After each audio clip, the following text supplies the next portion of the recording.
Hello, everybody. This is Gemini Jets 1975 coming at you with an April Gemini Jets 2019 release video. I do have two very special guests. There's SoCal Aviation HD and Aviation J Triple X HD. So please say hello, guys. No HD mark. Hi. Whatever. Hi. No HD anymore. Jay's HD's gone, but yes. Hi, everybody. And please go subscribe to George's 1975, Aviation J Triple X, and of course, SoCal Aviation HD. All right, guys. So they will be joining me in this video, and they'll be putting in their commentary where appropriate. So first, we have the Fokker F100 by Alliance Airlines, registration VHUQC, retail of $39.95. Looks like it'll probably be a nice model. If you do not have an Australian airport or one in the near vicinity, this probably would not be a model that you would want to get. Okay, next. Okay, we have the American A319 and the Allegheny Retro, registration N745VJ. So those of you who loved U.S. Airways, you've probably been waiting for this model for a while because the only releases of it have U.S. Airways as the airline. So do you guys have anything to add about this model? For the American, Yeah. it is a very nice model, and I do recommend for East Coast Airport predominantly. You should get this model. West Coast, it's not really as useful. I think it only does one flight to LAX.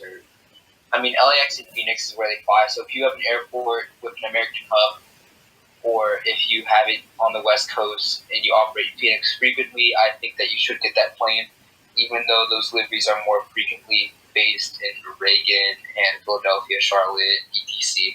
So I primarily recommend you get this for Eastern Airport, like I'm going to be doing. So yeah. Yeah, if your real life airport gets flights out of Charlotte, then you would probably see these airplanes.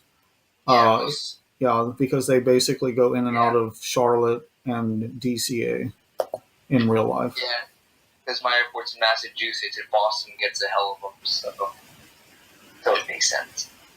All right, next, guys, we have British Airways Airbus A321neo. G-NEOP. I have a feeling this might be a fake registration. Because Neo isn't, an airline isn't going to put Neo in their registration. Yeah. Wow, everybody. Okay, next is the Delta A220. Registration N102DU. So if you got the first registration, unfortunately DN was not the suffix that Delta is using for these, but DU is. So if you got that one and you were upset when you found out it was not the actual registration, here is your chance to rectify the situation. Or if you don't. Or what? And if other one, just do it. Yeah. I'm getting it partly because of that and partly because I just want another one. But I don't know. I will definitely keep this one, but the other one, I'll wait and decide. Because once the CS300, aka A220-300 comes out, I'll definitely be getting one of those too, since they're going to have a ton of those in the fleet. Yeah, I'm not going to be seeing them. Yeah. Fun fact, I do have a prediction. I think eventually these in the long run will replace the 717 because they're 90 or 91 717 in Delta's fleet at the moment, and the total for the 820 series for Delta adds up to 90. So I don't see. It is kind of like the 717 in a way, that small mainline jet. So I think it would be a legit replacement for the 717.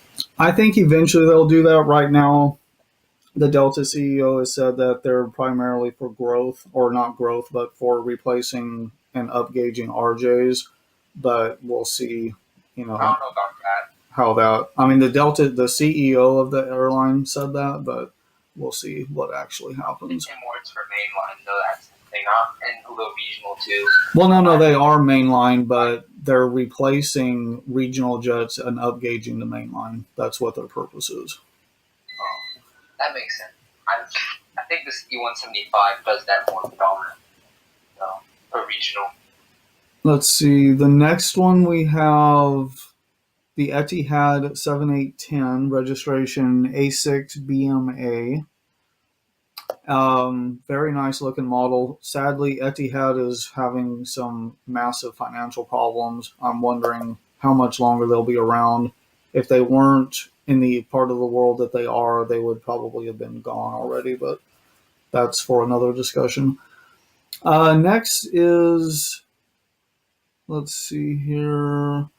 This one is the flaps down version of the same aircraft. So if that is the type of model that you like, then that's going to be the model for you. All right, so next, the Icelandair 753, guys, TFISX. This is the 100 Years of Independence livery. I mean, I don't hate the 753, but the 752 is obviously my favorite. If this were on a 752, I'd probably get it. What do you guys think about this aircraft? It is a very nice.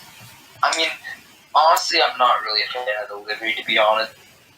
That's just my opinion, but I already have 2 Icelandairs, Heckler Roar and 80 years, and I don't really think it's necessary for me to get this one. I mean, I think some livery suits planes, and I just don't really see why they put this on the 753. I think it would have, like Mark said, probably looked much better on the 752 instead. Yeah. But either way, I don't think I will get this. But if you do have an East Coast airport and you do not, and if you missed out on the chance to purchase an Icelandair 737 MAX, or you missed out on the 752 and you didn't want a MAX, I think this is the model for you. Because it has been a while since Gemini just released a 753 Icelandair.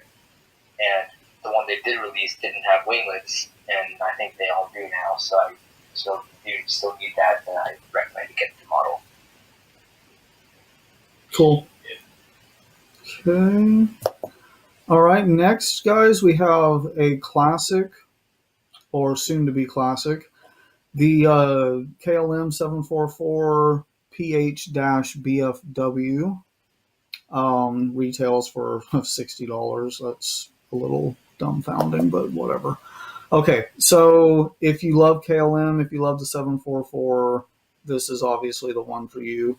The 744s are going away very quickly all around the world, so if you get one, it's probably not going to be in your airport for long, but if you're like me and do a classic airport, then you would probably be able to find a place for that one. Next, we have 2 in the new livery Lufthansa category. People have been waiting for these models ever since the new livery was announced. Soon we'll be saying that about United, but that's for another, that's in 3 aircraft, so I'm not going to get ahead of myself. Next, Lufthansa A340-600 D-AIHI. Those of you who talk with me regularly know my feelings on this aircraft, but I will not mention them here. They are slightly inappropriate. But here we have the A340-600. So if you like the A340 or Airbus or, anything along those lines, this would be a good model for you. The Lufthansa A330-300 D-AIKO retail for a whopping $50.95. I'm not paying that much. Okay, so SoCal Aviation wanted to talk about the A330 new livery. I do. I mean, since Lufthansa is repainted now, and since they are a big airline, it'll probably take a little while. So the thing about that is, since they are replacing their A340s, it looks like I don't recommend you get the A340s since they are gone. So unless if you don't care about that, then you should get it. But I think if you do get any of those Lufthansa models and you have to choose either or, I would definitely choose the A330 because I honestly think the livery looks. I mean, as much as I think the livery looks much better on the A340, I honestly think the A330 will be much better since they are going to be gone soon. And and honestly, for me personally, I'm probably going to be waiting for the A350 because I honestly think the A350 kind of suits the new livery the best in the whole fleet. So I'm going to kind of wait around for that. But if you all have an East Coast airport, I would most likely recommend getting the A330. Can't wait for the 787s. Oh yeah, that's going to be good too. I Oh, that right. By the way, And the 777 X. I thought that the A350 looked amazing in the old Lufthansa livery. So, okay, next, guys, we have the Boeing 787-8 in the United livery. Now, okay, United is going to be coming out with a new livery reportedly in the next couple weeks. So, what my thing was, okay, I got the 738, but on the 787, I'm going to wait until the livery comes out. If it looks like utter complete garbage, then I will keep the current United livery and I will order this one. If it looks fantastic, then I will not get this one, and most likely I will, you know, eventually gradually replace the United fleet. Fortunately, they're a gigantic airline and it's going to take them forever to repaint. Heck, look how long it's taken Southwest to repaint. Um, so, anyway. I honestly doubt if they're still repainting, to be honest. Yeah, they're still repainting and it's been 5+ years. So, How many are still left in the canyon anyways? Go like. What I basically. For any of you out there thinking, oh my God, United changing their livery, now I got to get rid of my whole fleet, stop panicking, stop freaking out. It's going to take almost a decade to repaint the fleet. So at this rate, more. I think I say honestly 10 or 11, 12. So I think 12.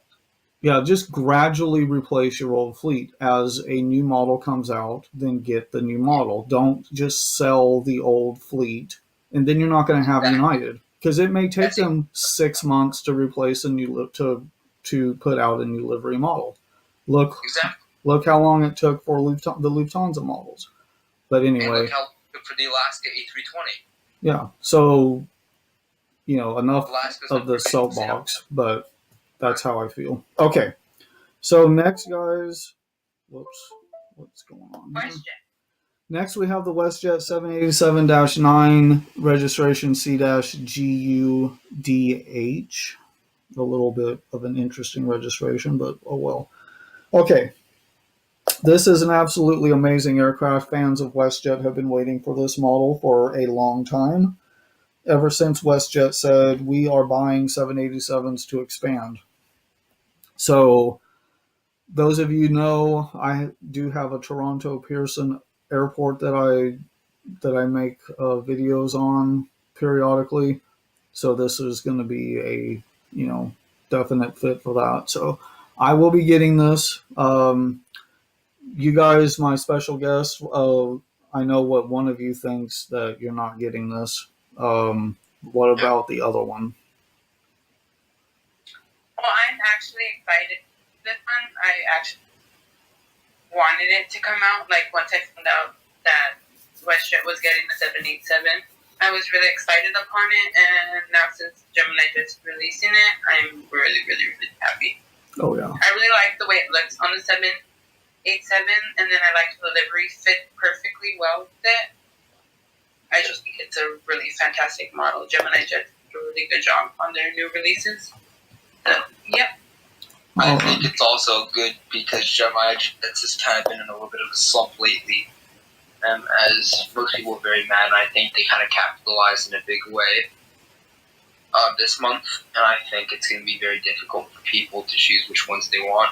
But as for the WestJet, I also think, unless if you really want the model, I think it's only realistic if you have a Canadian airport or if you have a European airport, because that's where they're probably going to be flying the most. And probably the Caribbean too. Yeah, probably to like big Caribbean cities like San Juan, Cancun, like big holiday destinations, probably summer seasonal, but maybe. And I think this could possibly happen. Maybe they fly Toronto to Honolulu on that. Considering that they're only going to have a few of these, if they open up enough cities, they're not going to have enough planes. So I would be shocked if they do not fly if they fly these down to the Caribbean, unless it's winter seasonal and all of the European, or there are rumors of Asian routes. If those are all seasonal off in the winter, then I could see that happening. If they're year round, you'll never see them down there unless it's during proving flights or training flights. But anyways, but they're flying them domestically now, so I don't see the proving flight thing happening either. Next, what the 787-10 is doing right now. Right. The 1 to 200 scale, these have incredible detail, but they're not as popular because of their price and the fact that they take up so darn much room. But first we have the All Blacks, or All Black, because supposedly All Blacks is a not the proper way to say it. Airbus A321neo ZK-NNA retails for nearly $100. Very nice model. But obviously, there's only certain airports that could use a model like that. Okay, next we have a FedEx 763 N102FE. This has been released many times in 1 to 400, so there's no need for people to get upset that why did they do it in 1 to 200 thing. In fact, there doesn't really seem to be any releases like that this time. Next is the 100 years, the reciprocal 1 to 400 release. And then you have a Pan Am 741. That they actually did release a 1 to 400 Pan Am 747, not necessarily in this livery, but last year or the year before. It was in the Billboard livery. I don't know if you guys remember that. If you don't really care about classics, you probably wouldn't remember. But next is the United Express CRJ 200 standard livery. This one would probably be nice to be re-released, but who knows if they're going to do that. No one really knows what Gemini Jets is going to do. Next is the KC-135 Beale Air Force Base. Kind of a boring livery here on the tail, but there's only a couple that actually have loud, crazy liveries, but this is a cool plane, so I can't fault it for that. She served her country well. Okay, everybody, last here on the 1 to 200 list is the Viva Colombia or VivaAir.com A320-200, registration HK-5286, retailed for $92 nearly, but again, this is 1 to 200. I don't have a lot to say about this model, but my special guests do. So the first one, please take it away. Okay, so this 200 scale Airbus A320 Viva Colombia. I'm really excited that they released this. Hopefully they release it in the 1-400 scale, because I really want this model. I don't collect 1-200, but I'm actually excited that they released it. Hopefully they can release it, like I said, in 1/400 scale, because it's like a really hard model to find. When you do come across it, it's like it's on gold. And it's like really expensive if you were to actually find it somewhere. So I'm glad that Gemini just went out of their little comfort zone and went scattering around like the globe to find like a new airline mate. So yeah, happy that Gemini just did this. Hopefully they can make it in 1/400 scale. But yeah, I'm excited. Yeah. Personally, for those Colombian collectors that collect 1-200 scale, this would be an awesome model. It fits in very well, and I wish it was released in 1-400. The same with Viva Air, the Mexican carrier. I can't wait for that. I wish Viva was released by Gemini just so I can, start collecting. But that's all I have to say. All right, guys. So let's do one more. It's a 1-400. We have the Boeing E-4B, which is basically your flying White House. Basically, in the event, I don't know if some of you don't know what this plane is for. In the event of basically a catastrophic event, and the White House or the U.S. government is beheaded by some government terrorist organization or what have you, then this airplane could serve as the flying government until things are, situated. But yes, this is a release in 1-400. Quite steep price, if you ask me. $65 suggested retail.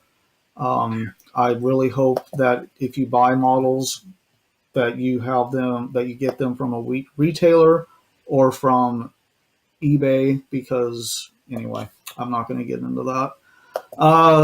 Okay, so let's talk about the new airport, guys, because this is the people have been waiting for this for a very, very long time.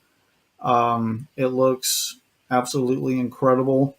So let me go back to the main page and show you the pictures of this thing if you have not seen it yet. Okay, so basically, if you look at this, there is a rotunda, or basically their version of a rotunda, on each side. This picture right here that the cursor is over kind of shows it a little bit better. It looks more like a rotunda than it does on the overhead shot. But this is basically going to be twice the size of the current terminal, plus, actually, I would say possibly as much as 3, because if you take both of these end pieces and put them together, it'll equal almost the same size as one full regular terminal. So they say it's supposed to be 54 centimeters, and if you do the math, 2.54 inches per centimeter, you're basically looking at about 21 inches. And that will, that's definitely a decent sized piece of metal. So I'm sure you guys are dying to say some stuff about this. So go ahead. What are your guys' thoughts? Who go first? Me, Kylie. Me, I'm actually excited because I was thinking about seeing the longer they released like a while back, and I know that's like $1,000. Like iffy about it. But when Gemini just released this, I was like, oh yes, thank God I don't have to waste all that money for that terminal. And I'm really excited for it. Yeah. Cool. Before the next person goes, the initial numbers are suggested retail of 300, and some websites are already selling it for about 270, 275. So if you're wondering how much it's going to cost, that's what the initial thinking is. Go ahead. It's going to be a pretty penny. Yes. Personally, I think the design of the new terminal layout looks amazing. I heard the mat's a little expensive. Yes, it is. Yeah, the mat's like the 120. I don't know if you guys know, but the mat is actually a double-sided mat. Each side is for 1 to 400. The one side is the one you see all the pictures of. You have the single runway, the islands, and then this great big empty cement space with the terminal and all the parking positions. On the other side of this mat is supposed to be a and I don't know if it's going to require more pieces later or what, but it's supposed to have a dual parallel runway option and also an option to have two of these terminals in a space to where you could have 44 gates total. Okay. So that Okay. apparently that is what the thinking. It's basically a double sided. You could use either side, and that is part of the reason. Not that I'm condoning it, but it's part of the reason that it is $130. All right, my turn. Okay. Okay. Obviously, we can all say that we all been waiting for this terminal. Well, not this terminal. Well, we've been waiting for a terminal for a long time, and we've asked about it, and they said they're kind of planning it out. And I honestly think for most people, it was worth the wait. As for me, I don't really think I'm going to be getting it because I'm more into customizing my stuff like Judges 1975 is, and he's very. This guy does it all himself. And honestly, I kind of prefer doing that. But I think it is in a very impressive layout. And I really like how they have those end pieces. It makes it look really nice. And the one thing that I wish they would have done is, like, I liked how in the old terminal, not like the old 22 gate one, how they had two taxiways. Like, they had one, like, on the inner part towards the gates, and they had, like, the main taxiway, which I thought was really cool. And I honestly preferred that mat. Honestly, that's my favorite mat because I liked how they have, like, space for two separate taxiways, and also they had two runways, I thought it was an amazing design. And I also like the monorail and stuff like that. Honestly, the original terminal will still be my favorite one, but I just like how more modern this one looks. I can't wait to see what it looks like when it's released. All right, guys. Thank you for participating. Thank you guys so much out there for watching. As always, whenever I do these, I would like for you to comment on the models that you would like to get or are getting, and also what you think of the release, terminal included, because it is technically part of the release. Like I said, I'm getting the Delta, I'm getting the American, and I'm getting the WestJet. And for future decision on the United 788, depending on the new livery announcement. So thank you guys so much as always. Please like, comment, and subscribe. And as always, I will see you in the next video.